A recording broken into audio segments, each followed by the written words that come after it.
ধলাই উপনির্বাচন নিয়ে যেটা রাজনৈতিক মহলে যেটা চর্চিত এই বিষয়ে যেটা ধলাই উপনির্বাচন বরাকের একমাত্র বিধানসভা ধলাই উপনির্বাচন এবং এই উপনির্বাচন নিয়ে যেটা সংখ্যালঘু ভোট যেটা ফ্যাক্টর হয়ে দাঁড়ায় প্রতি বছর আমরা দেখে থাকি এবং আমরা বর্তমানে রয়েছি দক্ষিণ ধলাইয়ের চট্টগ্রাম ডিপিতে এবং এখানে আমরা এই যেটা সংখ্যালঘু ভোট আমরা উল্লেখ করবো সেটা কিন্তু এবার বিজেপির কাছে পার্সেন্টেজ বিগত দিন থেকে পার্সেন্টেজটা বাড়বে বলে অনেকেই দাবি করছেন এবং আমরা এখানে আমরা একজন দেখছি আমাদের যতজন ছিল উনি প্রভার হিসাবে দায়িত্ব পালন করছেন। উনি প্রদেশ বিজেপির সংখ্যালঘু মোর্চার একজন এক্সিকিউটিভ মেম্বার এবং উনি এখানে ওনাকে প্রভারের দায়িত্ব দেওয়া হয়েছে এই চট্টগ্রাম ডিপিতে।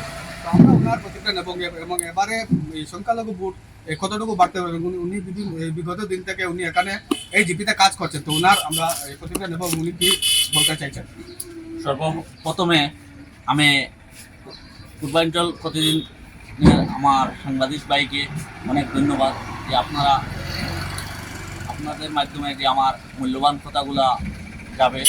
যে আমি আজকে যে আসামের মধ্যে 5টা সমষ্টিতে উপনির্বাচন হচ্ছে আর তার সঙ্গে আমার দলাই এই 5টার মধ্যে আমার একমাত্র দলাই কনস্টিটিউন্সিতে উপনির্বাচন হচ্ছে, কিন্তু এত সুন্দর এবং সুষ্ঠুভাবে জনসাধারণ তারা ভোটাধিকার প্রয়োগ করতে পারছে, কোনো রকমের কোনো উশৃঙ্খলা বা কোনো অপ্রীতিকর ঘটনা কোনো জায়গা নাই, এত শান্তভাবে ভোটদান করতে পারছে জনসাধারণ।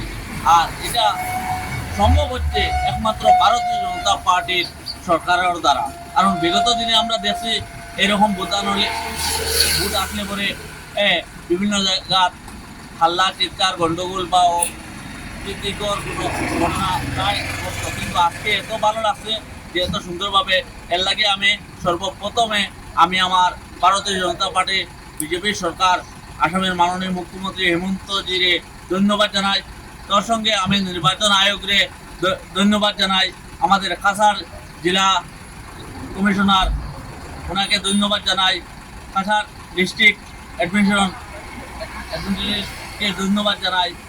আর আমার দাদা একটা প্রশ্ন করতেন যে এই এলাকা সম্বন্ধে ভোটের এই এলাকা আমি বেশ কিছুদিন থেকে এই ডিপিতে চট্টগ্রাম ডিপিতে কাজ করে আর যে সংগঠনের কাজের বিভিন্ন মানুষের সঙ্গে আমার দেখা কথাবার্তা, তখন মানুষের একটাই কথা যে উন্নয়নে বিশ্বাসী। তারা কংগ্রেসের মিথ্যা প্রতিশ্রুতি মিথ্যা কথার মধ্যে তারা বিশ্বাসী নয়, তারা বিশ্বাসী উন্নয়নে বিশ্বাসী।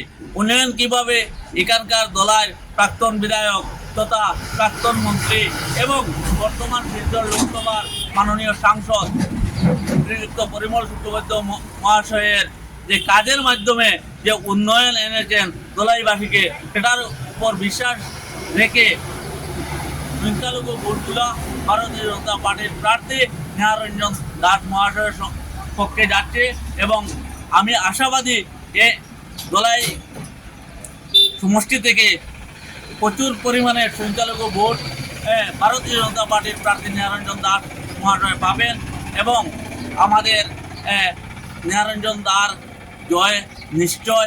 কত ভোটে জয়ী হতে পারে আপনি আশাবাদী?